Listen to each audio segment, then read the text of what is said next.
How to connect or disconnect a Bluetooth device from your Apple Watch 9. First, let's go back to your clock face by pressing on the crown button.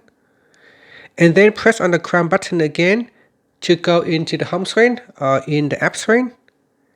Next, in here, tap on the settings icon.